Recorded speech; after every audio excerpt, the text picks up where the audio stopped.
Hello everyone, आज की इस वीडियो में हम बात करेंगे कि अगर आपका पड़ोसी आपको तंग करता है, आपको परेशान करता है, आपको गाली गलौज देता है, आपके पड़ोसी ने अगर आपकी नाली रोक रखी है, आपका रास्ता रोक रखा है या फिर रास्ते में किसी भी प्रकार की कोई दुकान वगैरह खोल रखी है, किसी प्रकार का कोई बिल्डिंग मटेरियल का सामान डाल रखा है या फिर गाड़ी वगैरह खड़ा करता है जिससे कि आपको आने जाने में प्रॉब्लम होती है। किसी भी प्रकार का अतिक्रमण अगर उन्होंने पब्लिक यूटिलिटी प्रॉपर्टी पे डाल रखी है, जो रास्ता होते हैं ये समाज के लिए यूज़ करने के लिए एक सरकारी प्रॉपर्टी होती है, ठीक है। तो ऐसी जगह पर कोई प्राइवेट के तौर पर उस पर दुकान नहीं खोल सकता, गाड़ी खड़ी नहीं कर सकता या फिर किसी भी प्रकार का कोई बिल्डिंग मटेरियल नहीं डाल सकता।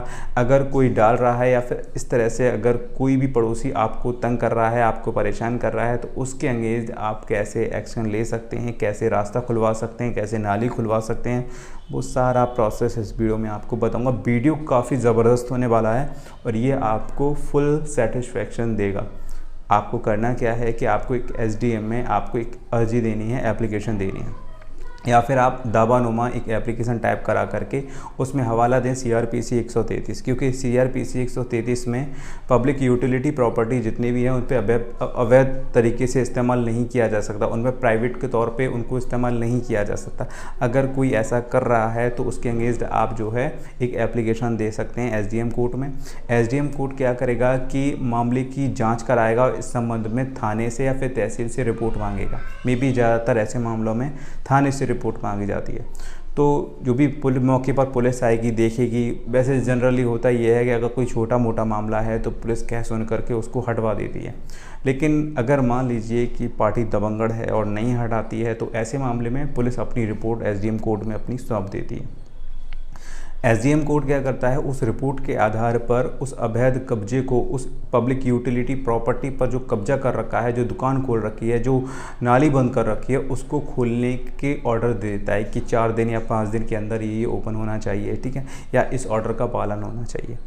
अगर उसके बाद भी जो भी समय दिया है उस समय के बाद भी अगर ऑर्डर का पालन नहीं होता है तो वो बंदा फिर SDM कोर्ट में जाकर के एक रिटन एप्लीकेशन में शिकायत कर सकता है कि अभी तक ऑर्डर का पालन नहीं हुआ है। तो ऐसे मामले में SDM कोर्ट तहसील से थाने से भी रिपोर्ट ले सकता है या फिर तहसील से, मे बी तहसील से रिपोर्ट ले सकता है। तो तहसील से रिपोर्ट मांगेगा कि भाई देखा जाए। तो तहसील क्या करेगा, तहसील के जो भी कुछ कर्मचारी आएंगे, मौके पर आएंगे और उसकी वहाँ से अगर मान लीजिए कि सामान हटा दिया तो वो अपनी रिपोर्ट देंगे। अगर उन्होंने फिर भी कब्जा कर रखा है, रास्ता बंद कर रखा है, नाली बंद कर रखी है, अगर कोई भी रीज़न है तो वो सारा कुछ उसकी एक रिपोर्ट बना करके SDM कोर्ट में सौंप देंगे और बताएंगे कि अब इन ऑर्डर का पालन नहीं हुआ है। तो ऐसे मामले में SDM कोर्ट थाने में एक आदेश करेगा कि इनके अगेंस्ट IPC की धारा 188 के तहत FIR दर्ज कर दी जाए। वैसे तो पुलिस इस मामले में खुद भी FIR दर्ज करती है अगर किसी कानून का उल्लंघन होता है। तो यहाँ पर क्या है कि SDM भी कर सकता है और पुलिस खुद भी चाहे तो FIR दर्ज कर सकती है। उसके अगेंस्ट फिर उस पर केस चलेगा, ठीक है। और उसमें क्या है कि लगभग उसे 1 वर्ष तक की सज़ा हो सकती है। जाहिर सी बात है कि अगर उसने पब्लिक यूटिलिटी प्रॉपर्टी को इस्तेमाल कर रहा है, उसने SDM कोर्ट का आदेश नहीं माना है, तो ऐसे मामले में तो वो फंस जाएगा। और इस तरह के केसेस में 4-6 महीने 8 महीने का समय लगता है और फाइनली उसे पनिशमेंट मिलता है, ठीक है।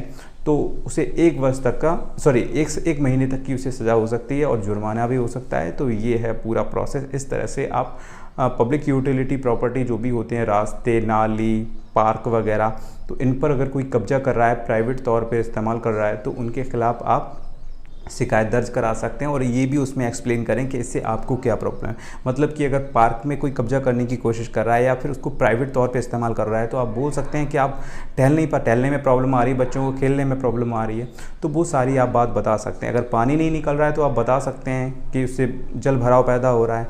रास्ते में प्रॉब्लम आ रही है तो आप बता सकते हैं कि क्या प्रॉब्लम आ रही है। तो इस तरह से आप अपनी प्रॉब्लम को सॉल्व कर सकते हैं। सो गाइज़, ये मैंने आपको बहुत शॉर्ट में बताया है। अगर मैं इसको एक्सप्लेन करूँगा तो बहुत बड़ी वीडियो बन जाएगी। सो गाइज़, इस वीडियो में बस इतना ही। I hope you like this video. अगर फिर भी कोई कन्फ्यूज़न है तो आप मुझे कमेंट बॉक्स में लिख सकते हैं। चलिए मिलता हूँ एक नई वीडियो के साथ, तब तक के लिए गुड बाय।